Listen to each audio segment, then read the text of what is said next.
Kalusugan ay ingatan, mahabang buhay makakamtan. Tunghayan ang Radio Clinic, ang iyong kagapay sa kalusugan. Tuwing Linggo, Martes at Huwebes, mula alas 6 hanggang alas 7 ng gabi. Mga eksperto sa iba't ibang larangan ng medisina, handang magbigay ng mahalagang tips at payo para sa inyong kalusugan. Mga doktor mula sa iba't ibang disiplina ang magbibigay ng kanilang kaalaman at serbisyo, kahit samahan kami para sa mas malusog na buhay. Huwag palampasin ang Radio Clinic, kung saan ang kalusugan lagi mong makakamtan. Dito lamang sa AWR 89.1 FM.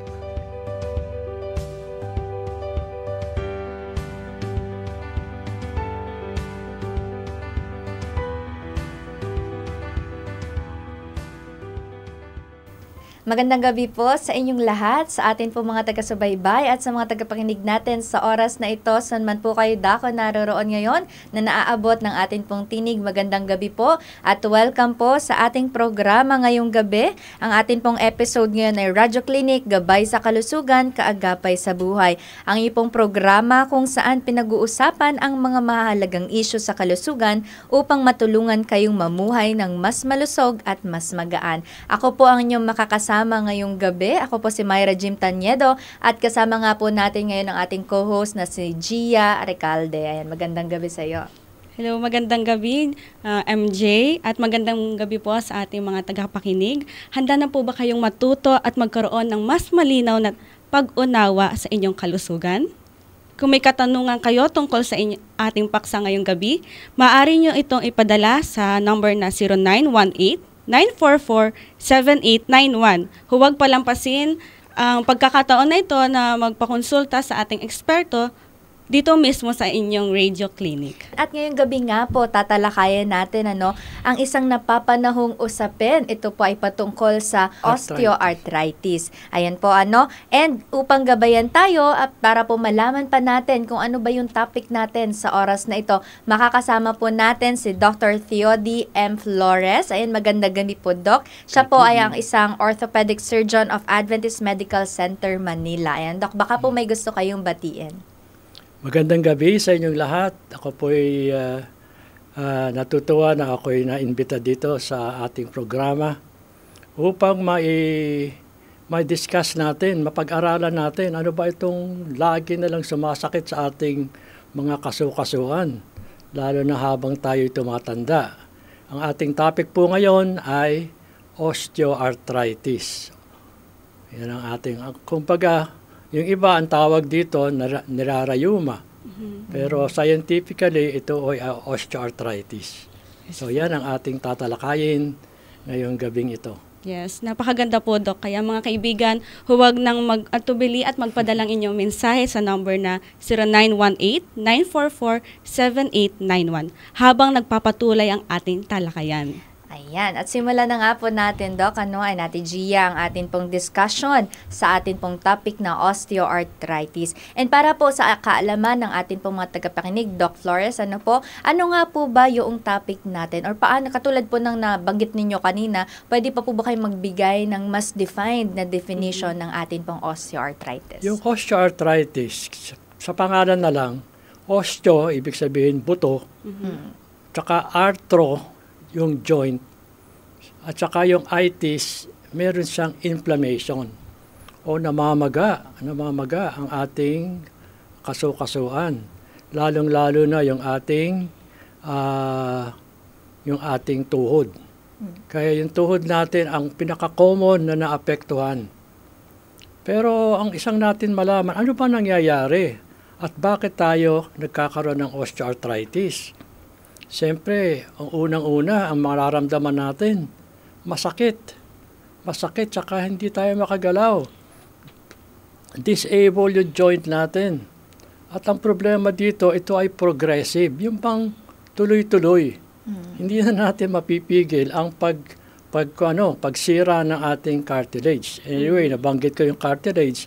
Ito po yung makinis na nasa dulo ng ating mga buto doon sa ating joint. Kaya tayo, nagagalaw natin yung mga joints natin kasi makinis walang friction. Kaya lang, in the long run, lalong-lalo na sa ating pagtanda, meron tayong tinatawag na degenerative. Pag tumatanda tayo, nagde-degenerate na tayo. Kaya humihina na yung puti na nasa dulo ng ating mga joints. Kaya tayo, sa ating pagtanda, nagsisimula na tayong magkaroon ng mga joint pains. Yan na po yung sinasabi nating arthritis. Sa atin, kung tawagin natin, yung iba, rheuma. Pero dito, ang pinaka-importante na malalaman natin, kung paano natin masesave yung ating cartilage. Napakahirap ho, kasi ang cartilage, pag nasira, hindi na ho natin maibabalik. Ibig sabihin, hindi na natin ma-reverse to normal yung ating cartilage. Totoo yan, Doc, no? Kasi may mga lolo at lola po ako na pagka talagang nagrereklamo na sila na hindi na nila sila makakilo sa sobrang sakit daw po nung kanilang So, Doc, dito po pala, Ate Gia, yung mga common po na nakakaranas na to is early, yung mga matatanda lang po ba? Or pwede rin pong maranasan to ng mga bata? Pag naranasan ito ng mga bata, ganun pa rin ang factor doon, nasira yung cartilage. Kaya paano masisira ito? It's either na aksidente o nasira yung cartilage dahil ang cartilage, pag nawala na yung smoothness niya, doon na magsisimula yung arthritis. Kaya pwede ito mangyari sa mga bata, sa mga young edad, lalo na yung mga involved sa sports.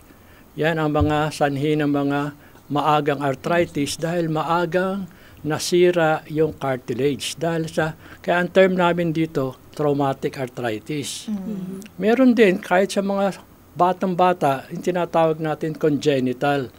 Pag may deformity o inanak ka na hindi naka-align yung joint mo, iba ang kayod ng joint natin. So, maagang nauubos yung ating cartilage, nagkakaroon siya ng mga arthritis. Pwede rin kung maaga nagkaroon ng infection, gaya ng mga bata, na infection sa joint, nasira na naman yung cartilage, yung makinis na parte ng ating joint, yun na ang arthritis. May iba't ibang klase po pala. Iba, marami. Okay. Meron din tayong tinatawag na gout o metabolic. Pag tayo napakain ng napakamaraming mani, munggo. Doon din po ba yung bundok na sinasabi pag kumakain ng munggo ay? Yung mga laman sa loob, mga karne, mga tuna, ito yung tinatawag na gouty arthritis. Ito ay nagdideposito doon yung waste product ng purine or protein metabolism sa ating mga joints. Pero itong pinag-uusapan natin ay osteoarthritis. Arthritis siya. Kaya ito lalong-lalo na yung degenerative na hindi natin talaga mapipigil ito. Lahat ho tayo ay tatamaan. Ano po kaya yung early signs po and symptoms po dito? Yung early signs dito, yung talaga sabihin natin stage 1. Nagsisimula na tayo magkaroon ng pain. Yung pain lang, ordinary pain lang na pagising natin sa umaga, bakit masakit yung aking tuhod? Kaya ang nangyayari doon, sa una, maaring kaya natin yung pain na hindi na natin i-konsulta sa doktor. Pero ang nangyayari doon, tayo pa rin ay lakad ng lakad. So ang nangyayari ay napupudpud at halos maubos na hanggang sa to the point na severe na yung nasirang cartilage na hindi talaga, gaya na sinabi ko sa inyo, hindi ito marireverse. Tsaka progressive siya. Yung bang palala ng palala. Opo. Yan. Doc, paano naman po, di ba nabanggit niyo po kanina na parang minsan nakakaramdam tayo ng pain pero parang kinakaya pa rin natin. So, paano po ba natin ma-differentiate na itong pain pala na nararamdaman ko ay sa osteoarthritis na and hindi po sa ibang kondisyon? So, kailan po ba kami maglalapit sa doktor na parang ganito na pala yung pakiramdam namin? Yeah, maganda yung maaga nyo maisuri sa doktor para mapabagal natin yung pag-progress, mapigil natin, mag-progress siya to stage 2, 3, and 4.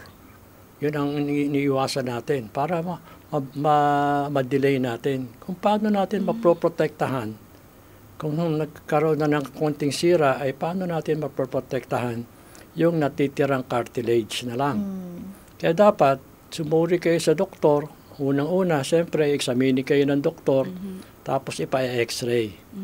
Sa x-ray, makikita na natin kung paano kanipis na yung cartilage. Yun ang ang isang magagawa natin. Dok, sabi niyo po wala po tong reverse. Ibig sabihin po wala po ba tong operation? Yung operasyon, ito na yung talagang ultimate na kailangan paltan na yung joint. Joint na po. Yan ang isang treatment natin dito na halimbawa, ang tuhod, meron tayong tinatawag na total replacement.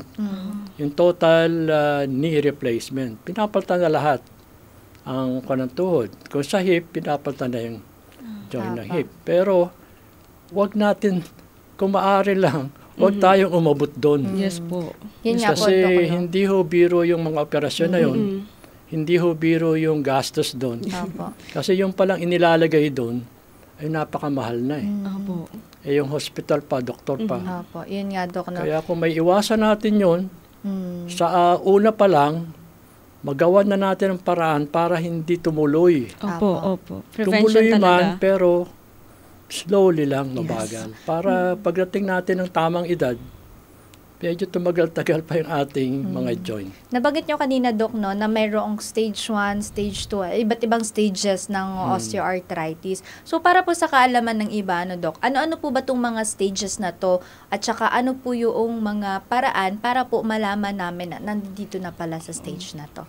Yung stages na yon, yung mga stage, meron tayong stage 1. Sa stage 1, halos wala pa tayong makita sa x-ray. Opo. Pero yung symptoms, ando na. Sumasakit na yung pasyente. Tapos yung stage 2, may makikita na tayo sa x-ray na manipis na yung pag-ita ng ating joint.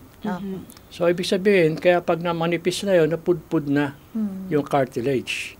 At stage 3, talagang halos maliit na lang ang natitirang cartilage. Sa x-ray, may makikita tayong space. Hindi naman talaga nakalutang yung ating knee. Ang nag-occupy ng itim na yon, yung space natin, yung guhit na yon, ay yung cartilage.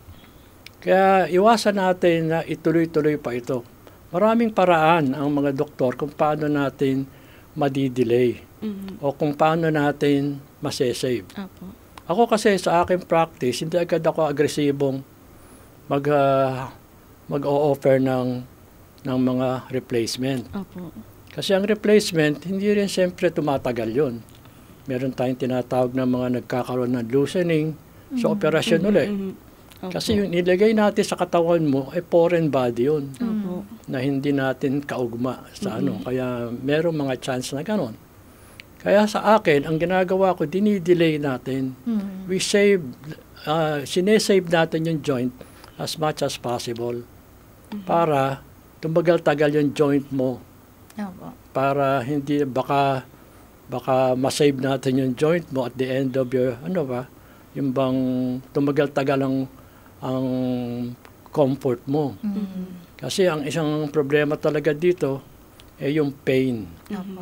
Kasi wala naman nagagawa yung mga pain reliever. Nire-relieve lang niya yung pain. Gaya na sinabi ko sa inyo, yung cartilage hindi na yung gumagaling. Progressive, andun yung wear and tear, yung kayod na ganyan, papudpud siya ng papudpud. Hindi naman natin pwedeng hindi na tayo maglakad para di mapudpud, di ba? Oo, magalaw ng joint. Actually, din siya, lalo lalambot yung mga cartilage natin.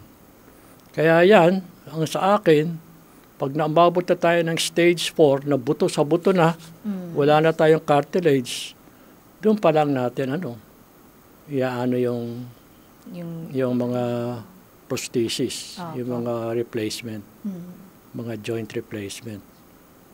Dok, paano po natin mapoprotect yung mga joints natin? Maraming paraan. Kumbaga sa stage 1 pa lang, ang isang magagawa natin ay minsan kasi nasa nasa tao rin. Merong mga pamilya, kumbaga sabihin natin, genetic din ito eh. Kumbaga may pamilya na maaga pa lang, dinadat na ng mga arthritis. O kaya, siyempre, kung maaga pa lang, na-aksidente ka, nagkaumpugan yung mga cartilage mo, nagkaroon ng simulang sira, ayun, doon magsisimula ang mga sira. Pero kung paano natin madidelay, kailangan malaman din natin ang mga tamang gagawin natin. Unang-una, ang ating cartilage ay made up of water. It's 80% water. Kung tayo ay mahinang uminom ng tubig, maiigahan yung ating cartilage. Ibig sabihin, maiigahan yung ating joint. Alam niyo naman yung joint natin, umaasa lang yan doon sa pinakalangis. Kahit makina, matuyuan yung makina ng langis, bakal to bakal na ang magpupudpuran. Ganon din sa ating tuhod. Kaya kung tayo ay, ang hyaluronic acid kasi ay yung synovial fluid, nagdidepende din yan sa tubig. Siyempre, kahit anong yan. Kaya yun ang nagpapadulas ng ating joint. Yung cartilage, yung hyaluronic acid o yung synovial fluid, yun din ang nutrient ng ating mga cartilage. Kaya pag natuyo yan, abay, mas madali nang mapudpud yan. Wala kasi yung padulas eh. So, tataas yung friction niya, magkukuskusan, ayan, amando natin. Isa pang factor dyan, sa mga kinakain natin. Kung tayo ay more of the animal protein, ang animal protein kasi pag na-metabolize yan, acidic ang ating dugo. So pag acidic ang ating dugo, ang katawan kasi natin is normally alkaline. Pero pag kumain tayo ng mga ganyan, ng mga inflammatory siya, animal protein is nakaka-inflame ng ating katawan. So, lalo siyang nagkakaroon ng inflammation pag tayo kumakain ng mga ganung pagkain. Kaya malaking bagay din yung vegetarian tayo. Maiwasan natin yung mga ganung pagkain. Kumbaga ay whole plant-based, hindi yung mga process na maano natin. Isa pang natin, halimbawa kung ikaw ay napakataba o mabigat ka, kung mabigat ka, mas madiin ang kuskusan mo, di ba? Dahil sa bigat mo eh. So yung weight mo, masyadong madiin dun sa iyong mga tuhod o sa mga joint mo, sa hip mo, mas matindi yung kiskisan hanggang sa mapudpud siya. Kaya kailangan, huwag natin pabayaan ang ating timbang. Kung maaari lang, kung magaan tayo, halos parang lutang na yung ating mga joint at hindi nagaano. Kung meron man tayo mga trabaho na yung repeated motion, ulit-ulit natin nagre-repeat na gano'n, gaya dito sa atin, nagbabadminton ako dati, sumakit na yung aking ankle, itong ating joint, kasi yun, repeated motion. Kaya kung may trabaho ka sa company, sa pabrika na repeated motion, mas maano yun, mas mabilis makayod. Mas mabilis mapudpud yung mga joint na yon. Wear and tear ang ating principle na ang nag-wear and tear yung cartilage. Opo. So, Doc, ibig sabihin, kapag meron po pala tayong mga ganitong osteoarthritis, pwede rin po palang maka-affect yung lifestyle natin, sa pagkain natin or yung mga exercise na ginagawa natin.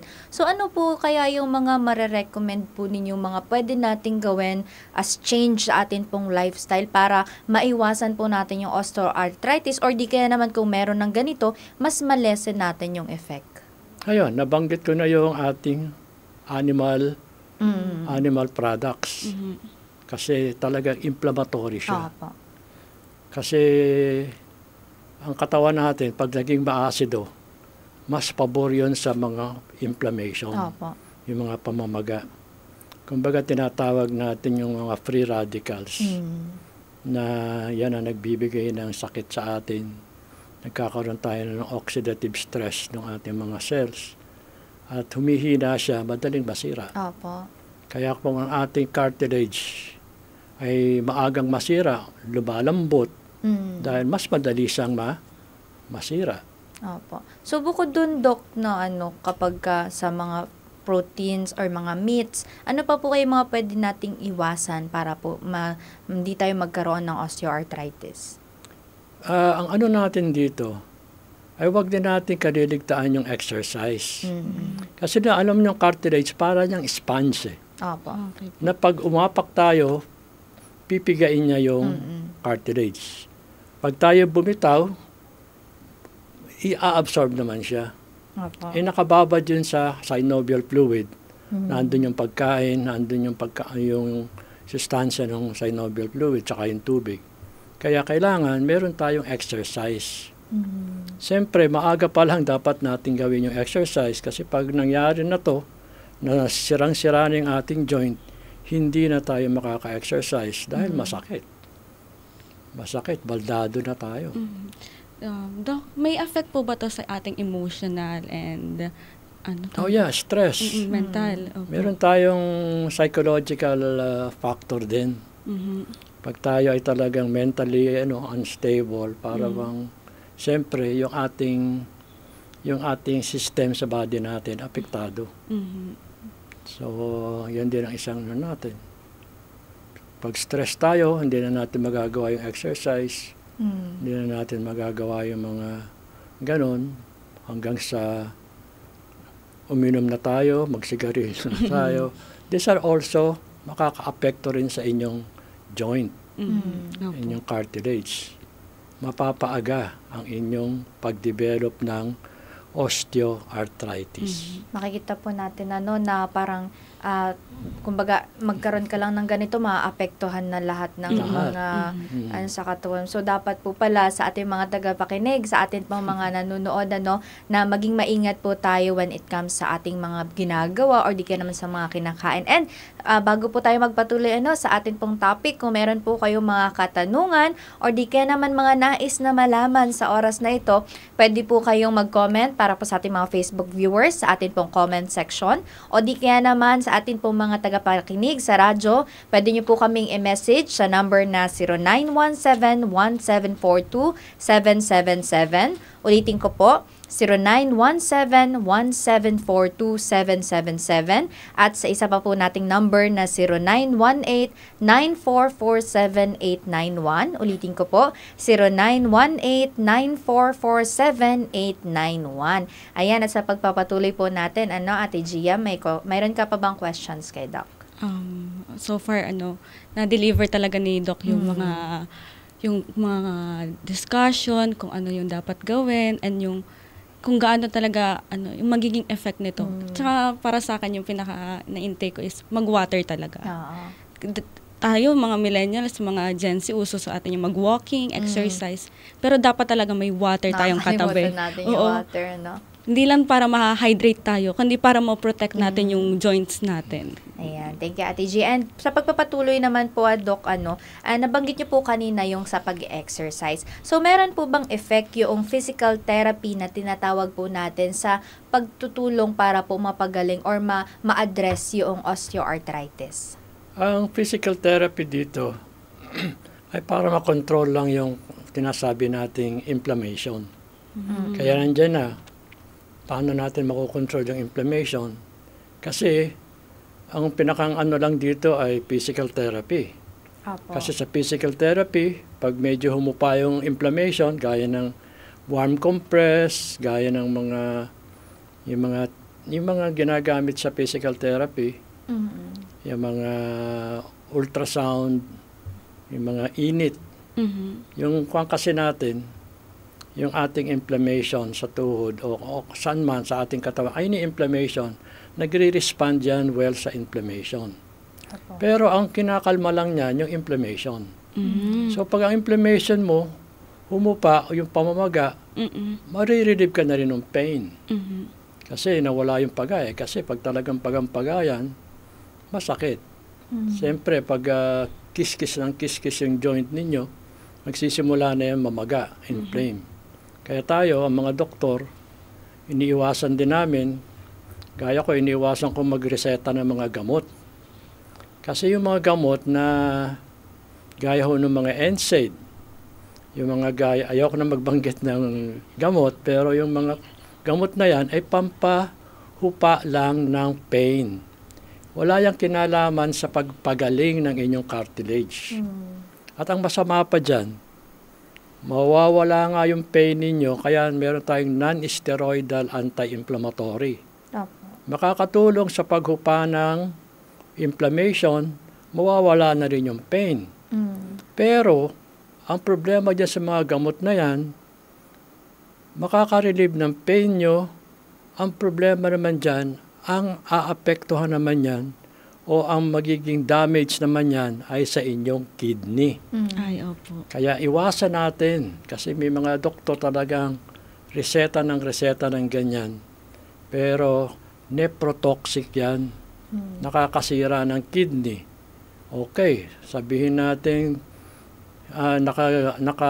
nakaginhawa ng pain ang inyong nauwi naman tayo sa dialysis Ay, opo. na mas magastos. Opo. Doc, ano po kaya yung mga misconception po natin sa arthritis? Ang akala kasi nila ang arthritis ay para bang lang siya, yung parang sumakit lang yung mga muscle, yung mga joints, mga gano'n, mga parang pero ang pinakang talaga dyan ay yung cartilage. Yun talaga. Yung cartilage. So, iba ito dun sa sinasabi nating na-sprain o na o may fracture. Ito po ay yung cartilage. Kaya dapat iwasan natin yung mga ganon, gaya ng nasabi ko sa inyo, yung gamot na pampahupa ng pain. Wala namang ginagawa yan kundi i-relieve lang yung inflammation at eventually ma-relieve yung pain. Pero andun pa rin yung problem ninyo. Opo. Pag natigil nyo na yung gamot, kaya minsan every 4 hours yung pain reliever, after 4 hours wala nang bisa yung gamot, nandun uli yung ating pain. Opo.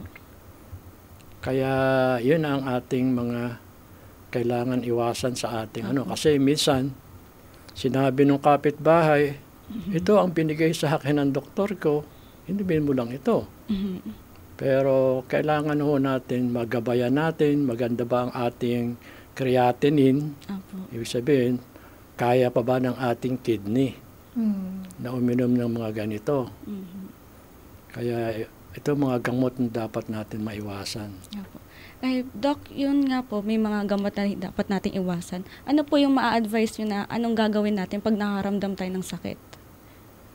Ang unang-una, ibig sabihin, pag kayo nakaramdam ng sakit, merong inflammation. Unang-una natin gagawin ay i-rest natin. Yun talaga. Kasi kahit na tayo uminom ng mga gamot na yon, kung tayo'y lakad pa rin ng lakad, o gawa pa rin tayo ng gawa, tuloy-tuloy yung pagpudpud ng ating cartilage. Kasi ang akala natin, ganito kasi ang nangyayari. Siyempre, pag uminom ka ng pain reliever at wala ka ng pain, todo ka uli. Balik ka na naman sa ginagawa mo. Lakad ka na naman, jogging ka na naman, not knowing na tuloy-tuloy pa rin yung pagpudpud ng ating cartilage. Kasi wala namang pain Sige, balik ako sa aking basketball ulit ako, jogging. Pero not knowing na narirelieve lang yung pain nyo, pero andun pa rin yung pagsira ng inyong cartilage. Kaya dapat po pala maging maingat talaga tayo na huwag tayong magbe-base dun lang sa nararamdaman natin. And ang mahalaga na magpa-consult po tayo sa mga doctors natin kapag nakakaramdam na tayo ng mga sakit. Kasi commonly, Doc, nagda-diagnose tayo ng mga tao, nagda-diagnose ng sarili or yung mga nabanggit nyo nga po kanina, pag nakaramdam, anong pwedeng gamot dito? Anong tatanong sa iba? Pero hindi tayo nagsisik ng consult sa mga doctor. So, gaano po ba kahalaga, Doc, na una pa lang, magpa-consult na tayo sa doctors? Sa unang halimbawa, ang kirot ng inyong joint ay tumagal na ng mga 5 days. Siyempre, maganda rin yung kumonsulta na.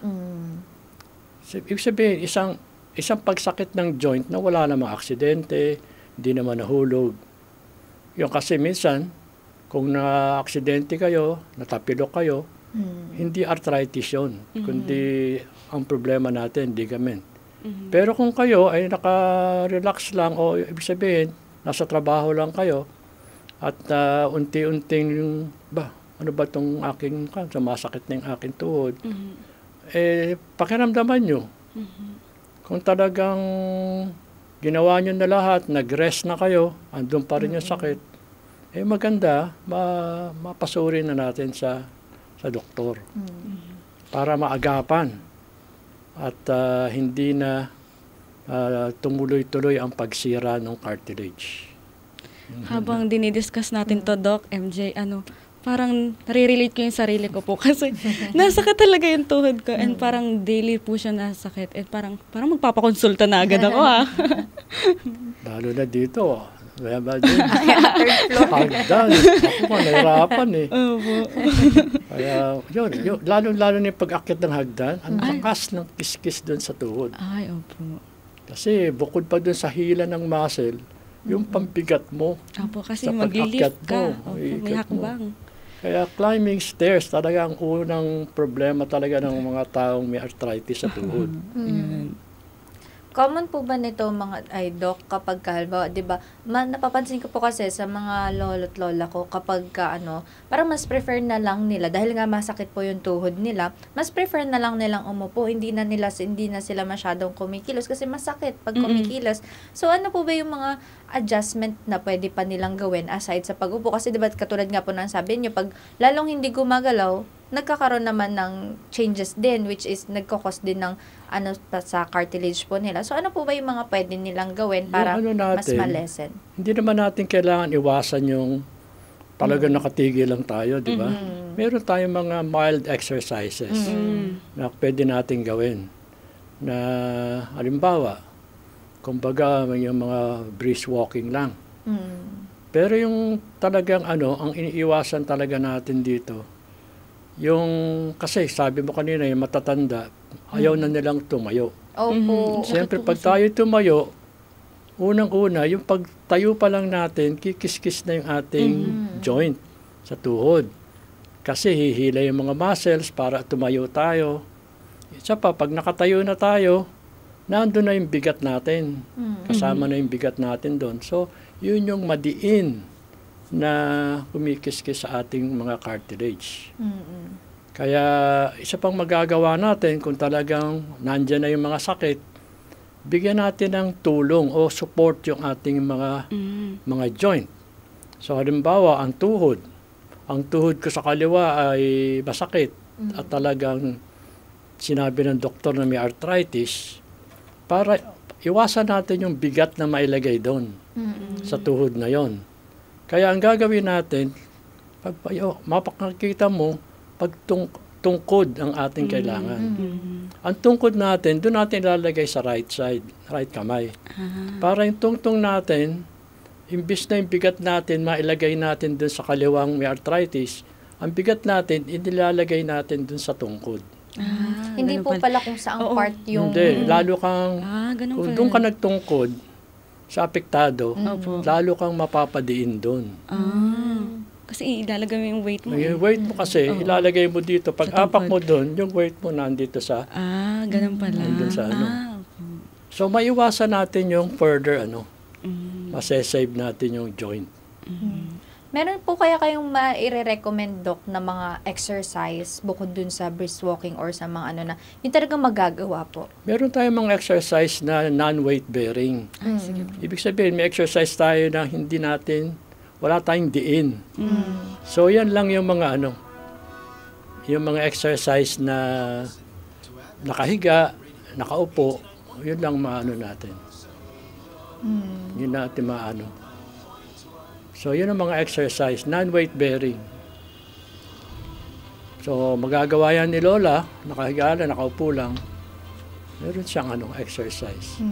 So, maganda po pala talaga, na bukod dun sa mga may mga exercises tayo na nagagawa, alam natin kung ano yung mga dapat din nating gawin. Yes. And mahalaga din na bilang mga kabataan, ma-help din natin yung mga lolo't lola natin na nakakaranas na to. And sa atin din, specifically, para mas ma-prepare natin yung sarili natin kapag tayo na yung nagkaroon ng osteoarthritis. So, sa ating po mga tagapakinig, i-take note nyo po yung mga natututunan ninyo para po sa ating mga kaalaman ng mga mas elderly sa atin. And Doc, meron pa po ba kayong mga gustong sabihin or i-remind sa atin, sa mga listeners natin, para po mas malaman talaga nila kung ano po ba yung osteoarthritis? Yung osteoarthritis ay isang, gaya kung sinabi to, ingatan natin mabuti yung ating joint. Bata pa lang tayo, talagang sikapin natin na isave natin yung cartilage na yon. So iwasan natin yung mga talagang mga high impact na sports na nakakasira ng joint na yon.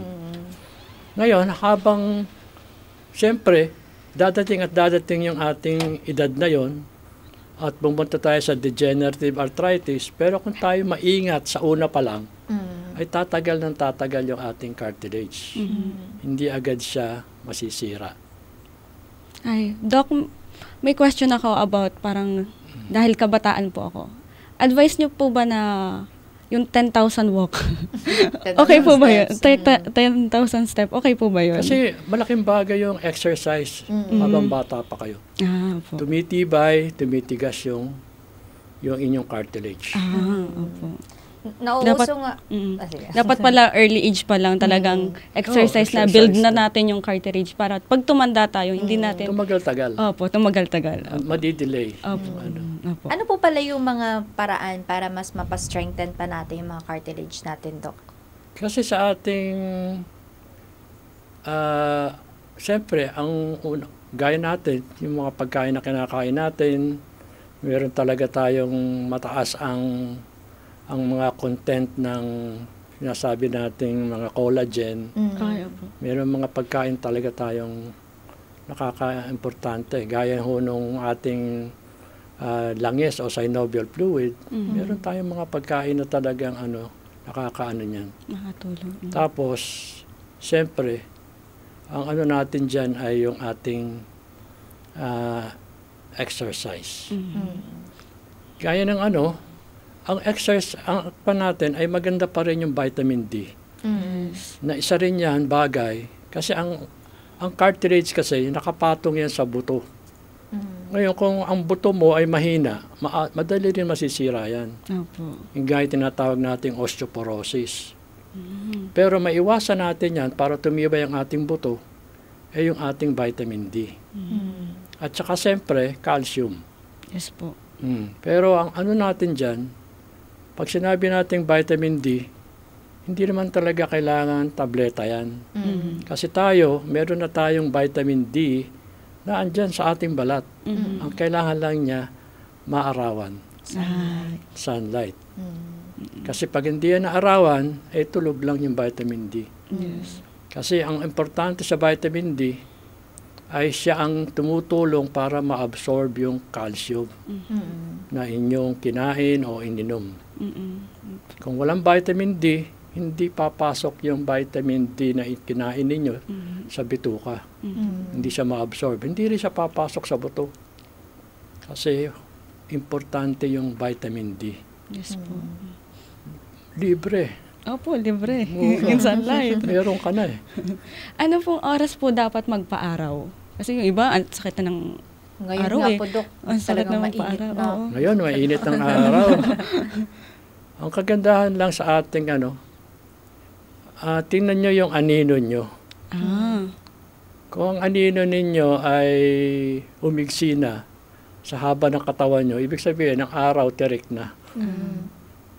Pag tirik ang araw, siyempre, ang maaarawan lang, yung ulo ninyo, yung mga lang. Pero kung ang anino nyo ay pantay o kaya mas mahaba sa haba ng inyong katawan, ibig sabihin, ang araw nandyan. Masisinagan ng araw lahat yung katawan ninyo. Kaya ang mga best time dyan, ngayon, alas 9, alas 8 pa lang, ang sakit na ng Kaya init. so, yan. Ang sakit na ng init natin ngayon. Opo.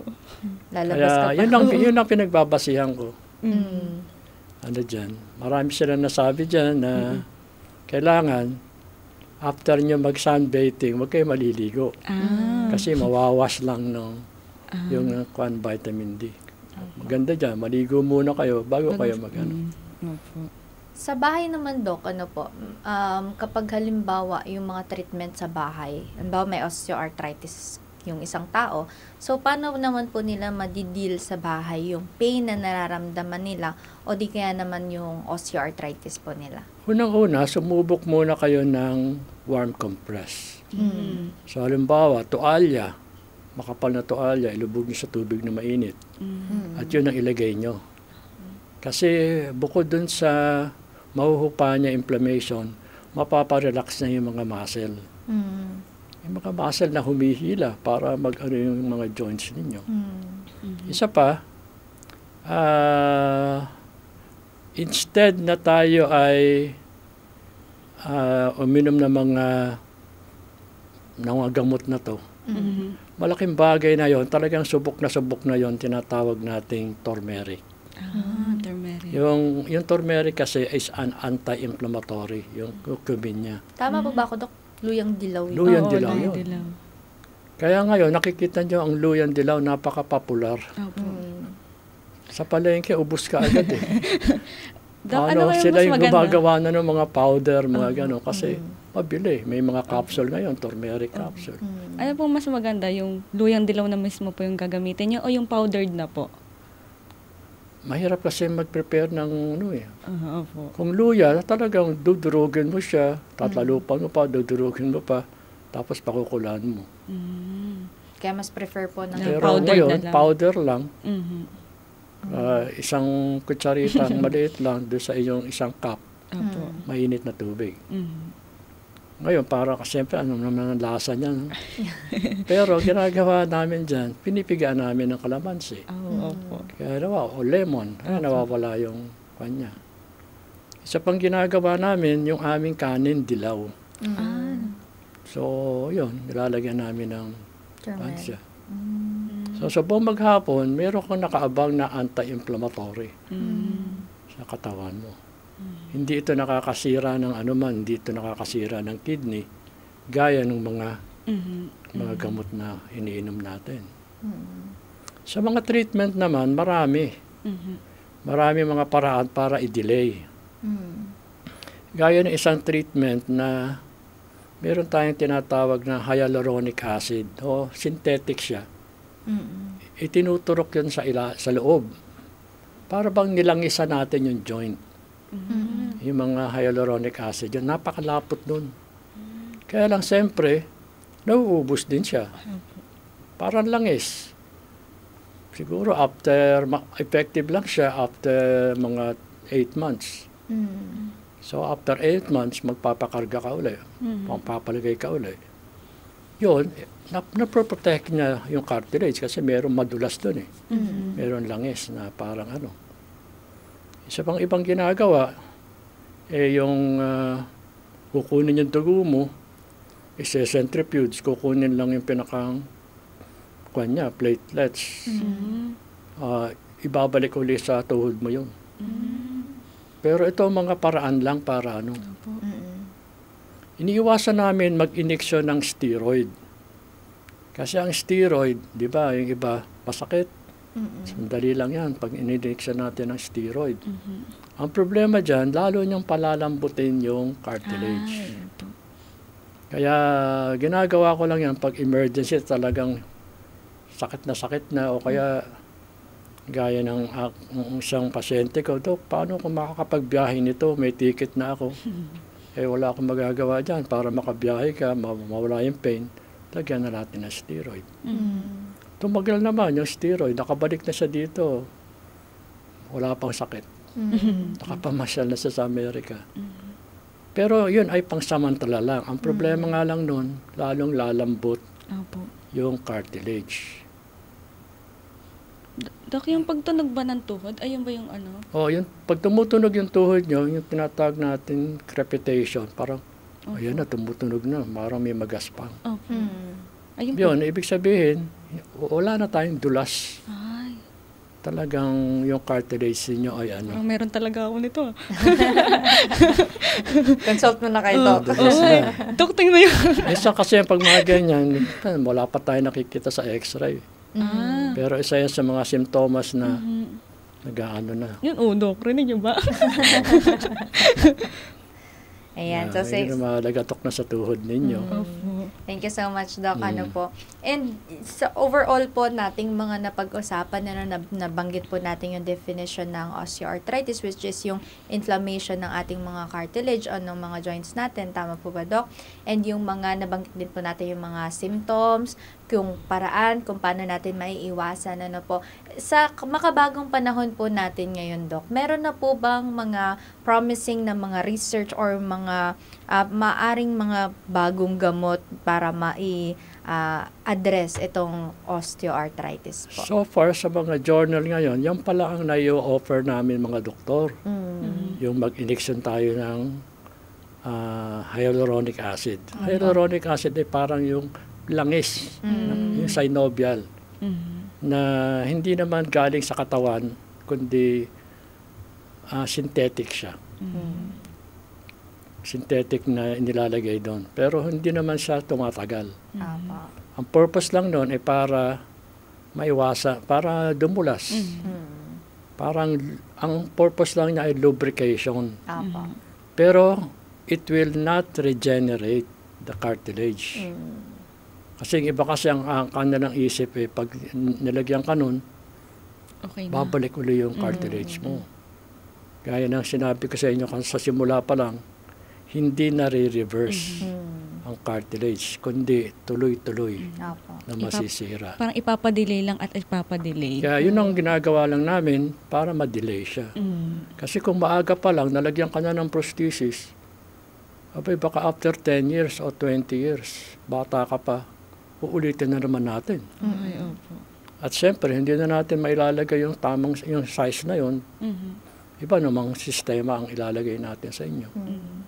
Pero kung halimbawa, na-delay natin sa tamang edad ninyo, let's say kayo nalagyan na ng prosthesis ng mga kayo 75, abay, you still have enough time. Siyempre, ang lifespan naman natin. So, in 20 years, baka ka palang, kaya ma-enjoy mo yung joint mo. Enjoy mo. Kaya ang kahalagahan po talaga na alagaan natin yung sarili natin, yung mga natin. So, bago tayo mag-end, Doc, meron pa kayong mga reminders or mga nais na sabihin sa atin pong mga tagapakinig po? Yun ang natin. Ang purpose natin ay to save the joint. Delay. Kasi dadating at dadating. Kaya lang mapapabagal natin, ma-slow down natin yung pag-progress. Kaya ingatan natin ang ating joint. Hindi naman sa kailangan wag natin galawin para hindi masira yung joint. Kailangan din natin ng exercise. Yes po. Habang bata pa kayo, na ang joint nyo ang cartilage nyo ay matibay pa, hindi pa siya nagde-degenerate. Kasi at a certain age, let's say, up 50 above, nagsisimula na yan. Magsisimula na yan, nagde-degenerate. Yung, ano bang tawag doon? Kasi tayo mga, pag tumatanda tayo, nasa negative na tayo. Yes po. Kulang na, wala na tayong masyadong yung kasi pag nagkasakit tayo, parang ang hirap pagalingin, di ba? Kasi nagde-degenerate na tayo sa ating pagtanda. Ganon din yung cartilage, nagde-degenerate. Kaya habang bata pa lang, maganda pa yung cartilage natin, matibay, makapal pa. Kunin na natin, alagaan natin. Na natin, mapalakas, mapatibay, malubricate, tubig, yan ang natin. Tamang pagkain, iwasan natin. Iwasan na natin yung alcohol, malaking bagay din yung mga iniinom natin. Nakakahina din ng cartilage agad. Kaya iwasan din natin ang masyadong pagkain natin ng mga animal product. Yan. Thank you so much, Ganun. Doc. Kaya ang reminder sa atin, gumalaw-galaw tayo. Huwag Yes. tayong masyadong naka-steady lang sa mga inuupuan natin. It's important na alagaan natin yung ating sarili. Do light stretches. Kahit mga nakaupo lang tayo, kumbaga mag-stretch lang tayo ng mga katawan natin and protect our joints. Ganun din po, mag-maintain tayo ng healthy weight. Katulad po ng nabanggit ni Doc kanina, na minsan kapag masyado na tayong mabigat, nakakapag-put din ito ng pressure sa mga joints natin. Kaya dapat din talaga nating mahalin din yung ating sarili at yung atin pong mga ginagawa. And ganun din, katulad na nabanggit po ni Doc, nakakatulong din yung warm compress sa pag-address ng atin pong osteoarthritis. And eat joint healthy foods, yung mga nabanggit ni Doc kanina na mga gulay, mga iba't ibang mga pagkain para makatulong din sa atin pong mga joints. And ganun din, syempre, i-prioritize natin yung kalusugan natin. Huwag tayong masyadong mag-focus dun sa mga bagay na hindi naman nakakatulong sa ating sarili o sa atin pong katawan.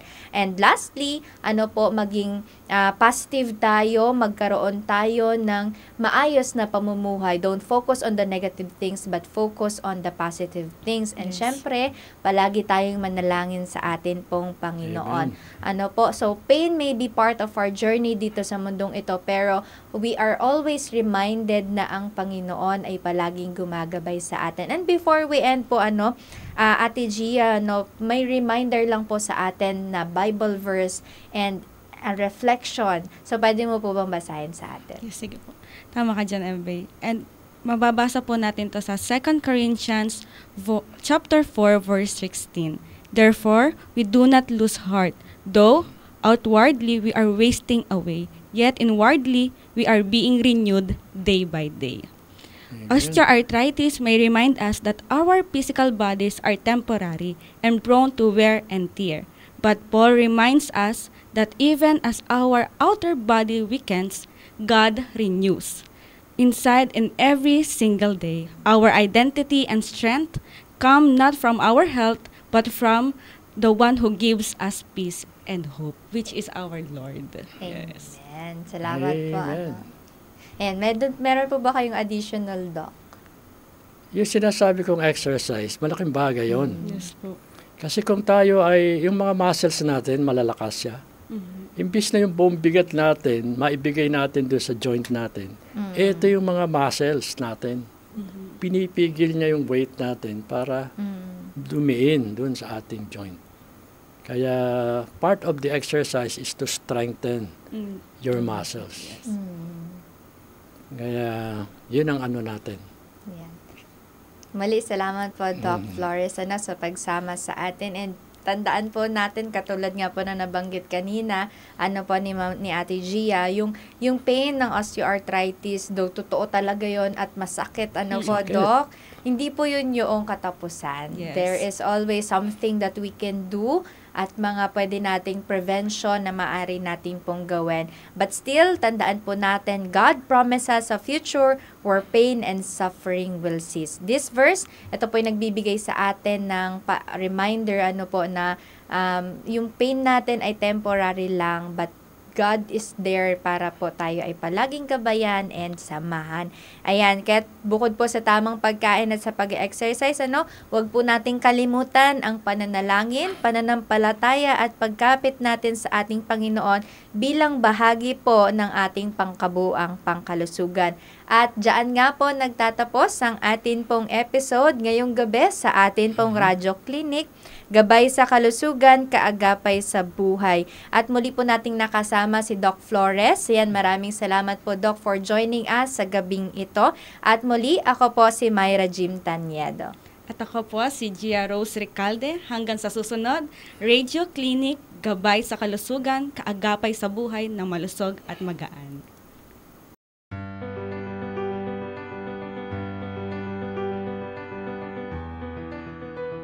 Kalusugan ay ingatan, mahabang buhay makakamtan. Tunghayan ang Radio Clinic, ang iyong kagapay sa kalusugan.